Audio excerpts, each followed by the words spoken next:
The 30 Years' War, 1618 to 1648, stands as one of the most destructive and complex conflicts in European history. It was a multifaceted war, originating primarily as a struggle between Protestant and Catholic states within the fragmented Holy Roman Empire, but eventually evolving into a larger political battle involving major European powers. This war ravaged Central Europe, led to immense human and material losses, and reshaped the continent's political landscape, culminating in the Peace of Westphalia in 1648. The conflict was fueled by deep-seated religious divisions, power struggles among ruling dynasties, and the broader contest for dominance among European states. Understanding the war requires an exploration of its causes, key phases, major battles, political implications, and long-term consequences.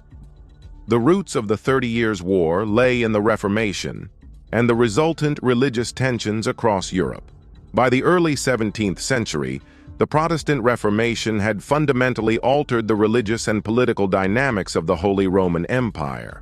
The Peace of Augsburg, 1555, attempted to maintain a fragile equilibrium by allowing German princes to determine their state's religion, either Lutheranism or Catholicism. However, it failed to address the rise of Calvinism, which was gaining significant influence, particularly in regions like Bohemia and the Palatinate. The formation of the Catholic League, 1609, and the Protestant Union, 1608, further deepened the divide, setting the stage for inevitable confrontation.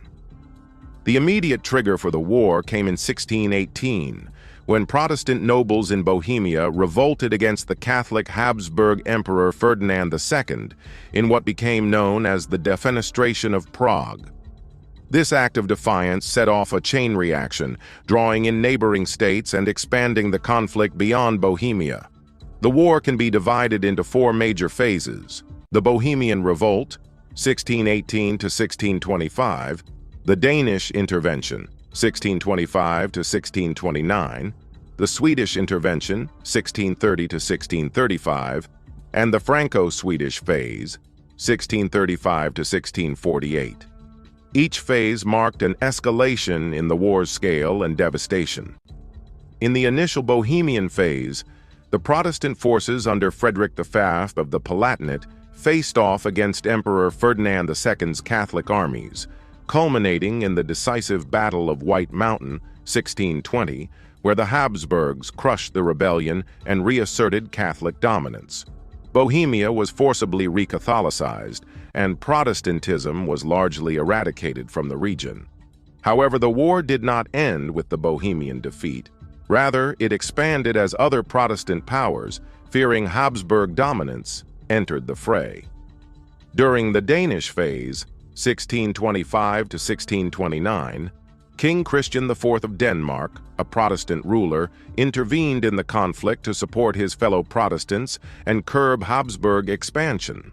However, the well-trained imperial forces under General Albrecht von Wallenstein inflicted heavy defeats on the Danish, most notably at the Battle of Lutter, 1626. The war's tide seemed to favor the Habsburgs as they imposed the Edict of Restitution, 1629, which sought to restore Catholic properties lost since the Reformation. This decree alarmed Protestant rulers and further solidified the war's ideological nature. Denmark's defeat demonstrated the growing strength of the Catholic forces and emboldened Emperor Ferdinand II, but it also provoked further resistance, particularly from Sweden. The Swedish phase, 1630 to 1635, marked a turning point as the Protestant cause received a powerful boost with the entry of King Gustavus Adolphus of Sweden, a brilliant military strategist and devout Lutheran. Backed by France, which sought to weaken the Habsburgs despite being a Catholic nation, Gustavus Adolphus led his troops with innovative tactics, emphasizing mobility and firepower. His victories at the Battle of Breitenfeld, 1631, and the Battle of Lutzen, 1632, dramatically altered the war's course, weakening Habsburg dominance. However, Gustavus Adolphus was killed at Lutzen, dealing a psychological blow to the Protestant cause.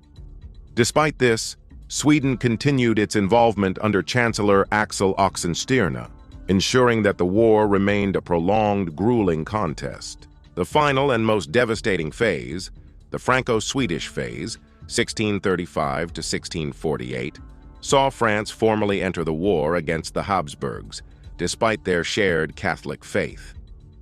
Cardinal Richelieu, France's chief minister, pursued a policy of raison d'etat, reason of state, prioritizing national interest over religious unity. The war now transformed into a struggle for European supremacy, with massive armies clashing across Germany, France, and the Netherlands. The devastation reached unprecedented levels, with widespread looting, famine, and disease decimating civilian populations. The Battle of Rocroi, 1643, marked a significant defeat for the Spanish Habsburgs, signaling the decline of their dominance. Meanwhile, Sweden continued to exert pressure on the Holy Roman Empire, ensuring that neither side could claim a decisive victory. The war finally ended with the Peace of Westphalia in 1648, a series of treaties that fundamentally altered the European political order. The treaties recognized the sovereignty of individual German states, effectively ending the Holy Roman Emperor's centralized authority. Calvinism was officially recognized alongside Lutheranism and Catholicism, cementing religious pluralism. France emerged as a dominant European power, while Spain's influence waned. The Netherlands and Switzerland were formally recognized as independent states. The war had lasting economic and demographic consequences. It devastated German lands, with some regions losing up to a third of their population due to combat, famine, and plague. The Peace of Westphalia also laid the foundation for the modern system of nation-states, establishing the principle of non-interference in the internal affairs of sovereign states. Beyond its immediate political ramifications, the 30 Years' War reshaped European warfare and diplomacy. The sheer scale of destruction underscored the need for diplomatic resolution of conflicts, leading to the gradual development of a more balanced system of power politics. The war also highlighted the decline of religiously motivated conflicts, as national interests increasingly took precedence over sectarian divisions.